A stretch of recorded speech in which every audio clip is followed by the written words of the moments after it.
So one of the other frequently asked questions that I get is, can I remove collections and judgments from my report? Or it may be rephrased as, I have collections and judgments on my report. Can I still buy a home? And the answer is yes and no, right?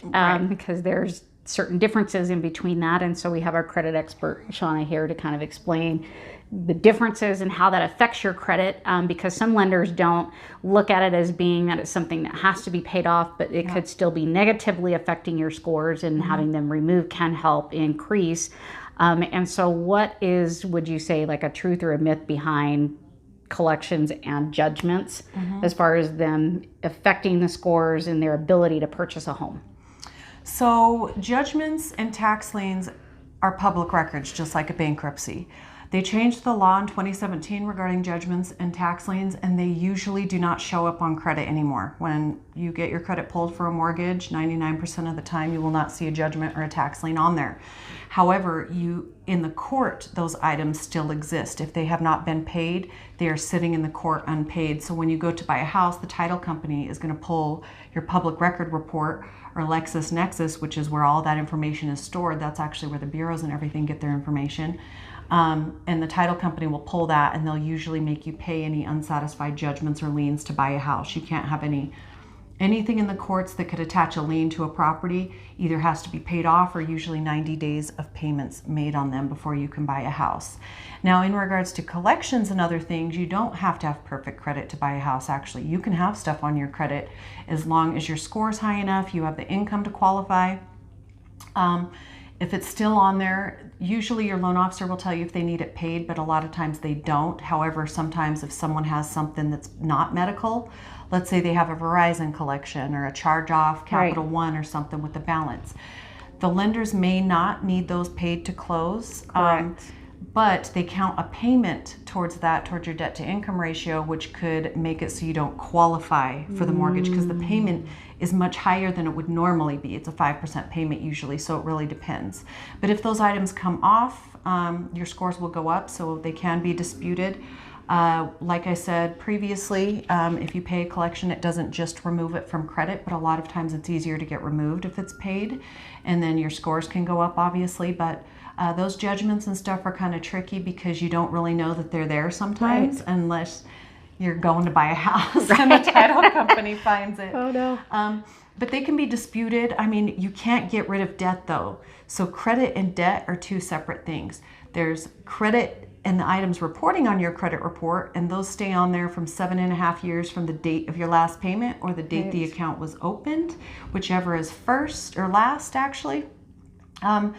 But the collection of debt is different.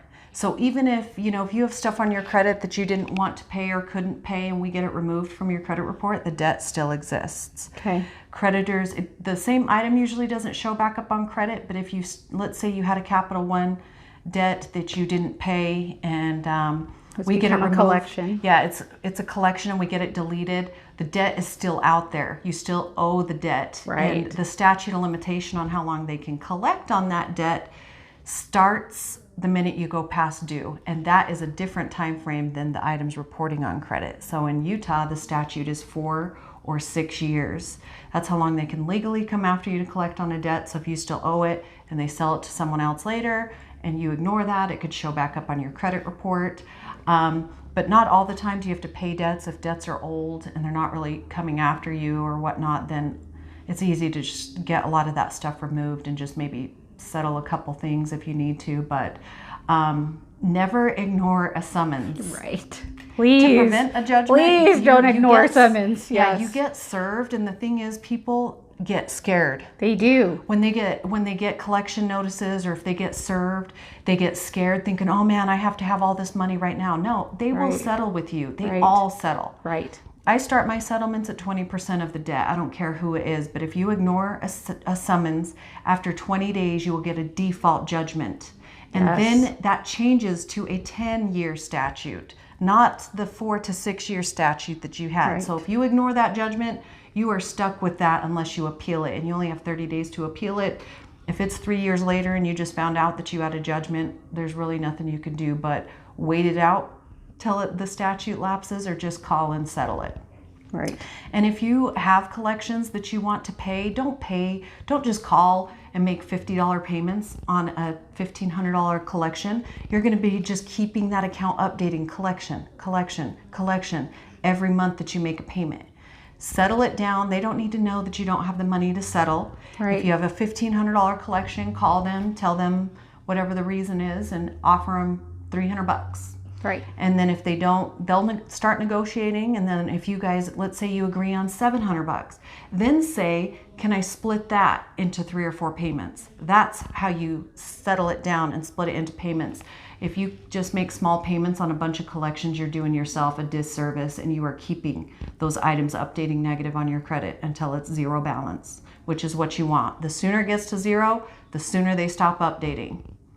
But sometimes you don't need to pay stuff. I have people who go pay 10-year-old debt, and I'm like, dang it, you could have you could have paid down your credit card with that. You don't even have to pay that, So you want to be smart when it comes to credit, and don't just do things because you think it will help you, because usually credit is not common sense. Most of what people think will help you will actually drop your score significantly.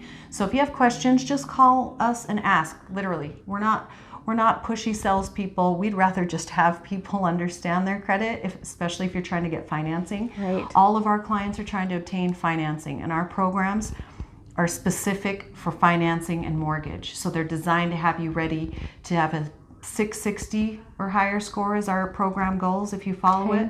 But it works if you follow it and don't make silly mistakes. Right. Well, it's great information. I know I've learned a lot. I'm not sure about you, but definitely I got a credit 101 education today. Yeah. So thank you, Shauna, for your time. And if you need the credit repair services, like I said, the contact information will be at the end so that you can reach out and ask all of those frequently asked questions. Thanks. Thank you.